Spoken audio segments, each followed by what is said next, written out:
And today's, go, go, go, go. Take a look on how I took all of this homeschool curriculum and made it open and go using classification folders.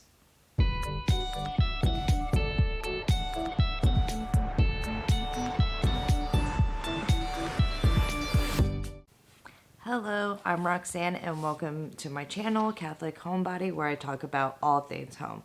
Anything from DIY home improvement, homemaking, and homeschooling, such as this video. And for more content like that, please subscribe.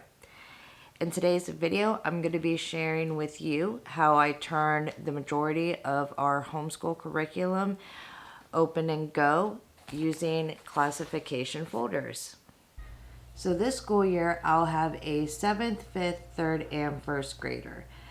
And since I'll be teaching multiple kids, along with having a bunch of little ones running around, I need my homeschool to be as simple as possible. So I've created a system that allows me to take most of our homeschool curriculum and make it open and go using classification folders. So, and in case you're unaware of what classification folders are, they're very similar to manila folders, and oftentimes you may see these at doctor's offices.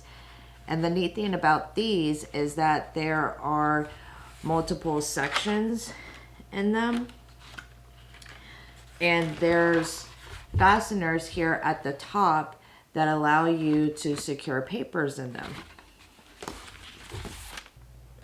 So I came up with this open and go homeschool folder idea about a year ago, shortly after I had my youngest in November, because I had the problem of if there was too much books or things for them to have to grab, when it came time to like, okay, we have a minute, let's do some school now, go grab your stuff, like they would often like forget where they had one of their books, or it was just like too much for them to carry from say downstairs to upstairs in the living room or vice versa. And we don't have a designated homeschool room, and we just in general like homeschool in various areas of the house. So I needed to have a system where I could just say like, hey, time to do schoolwork,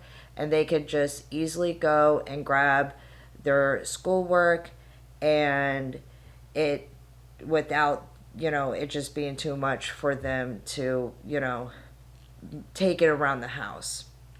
My middle schooler, he does the majority of his schoolwork independently. So his folder is set up very different than my girls because he's fully capable of doing, like I said, the majority of his stuff himself. Another reason why I came up with this was, again, just to make things easier, was I felt like I needed to have especially our daily must subjects like all in one thing. And this allows me to have all of our language arts and math stuff all in one spot.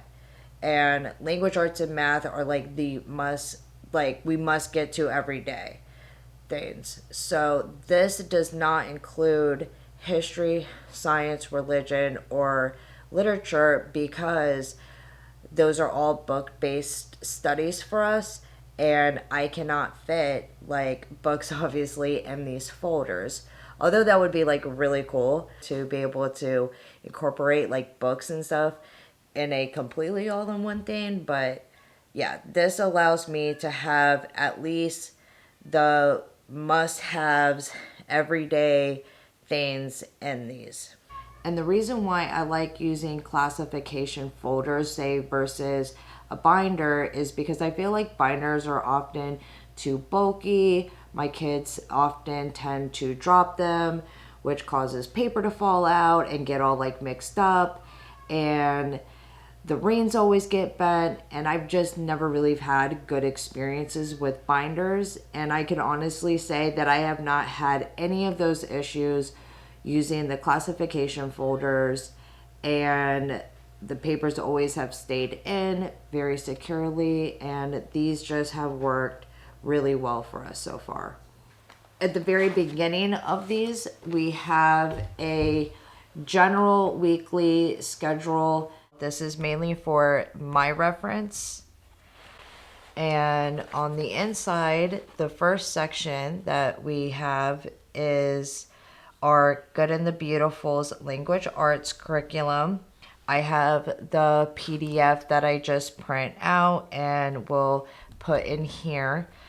If I was using a workbook, I would probably also just rip out the pages and stick this in. So we have here on the right side the lessons worksheets, and behind that we have a reading chart that they get to color and check off when they have completed a lesson, and after they colored so many hearts or stars, they get a treat.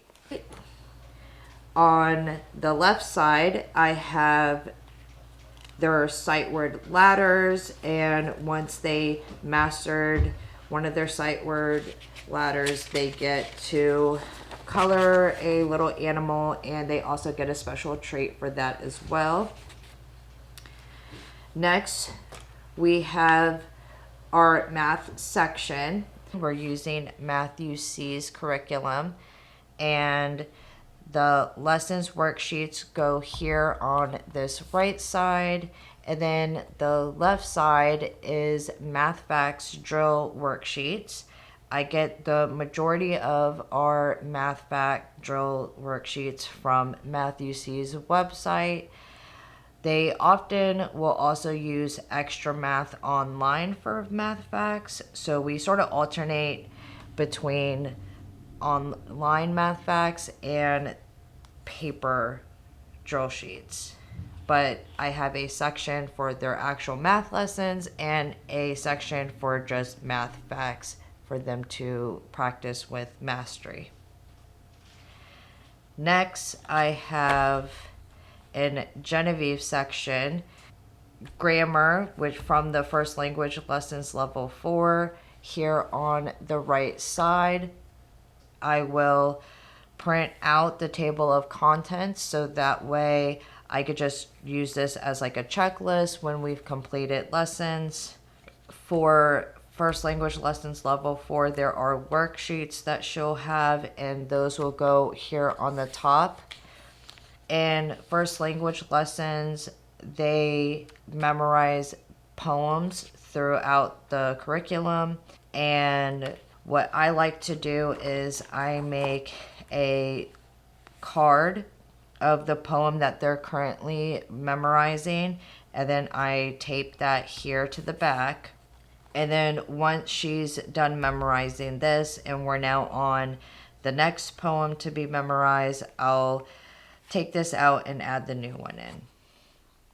And then here on the left side, I really want to have more dictation with her, and we will be using Simply Charlotte Mason's Spelling Wisdom for that. And so we have our exercise pages from Spelling Wisdom here on the left. For Kateri and Avila's section for this, because they are not using Spelling Wisdom, I have for them, they have their grammar on the right side, same as Genevieve's with the poem in the back, but Kateri and Avila's has a picture of Mother Mary here instead, just to take up the space. So theirs is just a little bit different there. After this section, we have Genevieve's handwriting, and she is continuing cursive this year, so her cursive worksheets are on this side. And behind her handwriting worksheets, I have the alphabet in cursive just for her to be able to reference if she needs it. And this side is blank for now because we're still waiting for our IEW stuff to come in. But this section is going to be IEW stuff. And the way that I sort of plan on having our IEW section sort of set up is I'll include the source text along with any exercises and stuff involved for that week, maybe even a list of the vocabulary that she'll be learning from IEW, all in this section.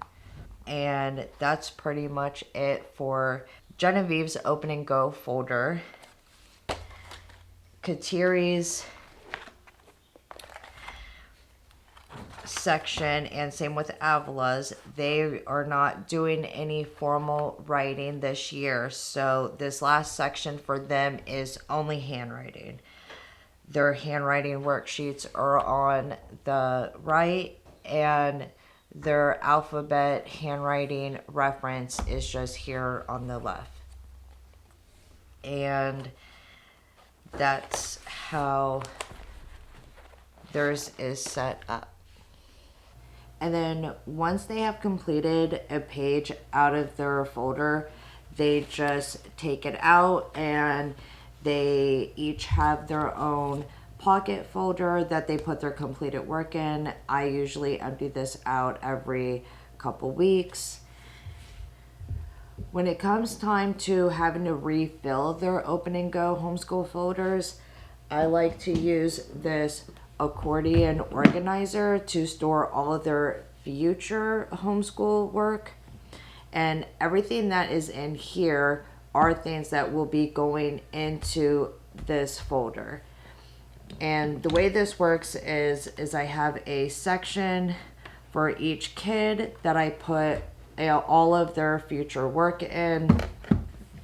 So for like the good and the beautiful, since that is something that I print out, I will print out a large amount at a time, and then I usually pre-hole punch everything, and so that way it's ready to go, and I stick it into this accordion organizer.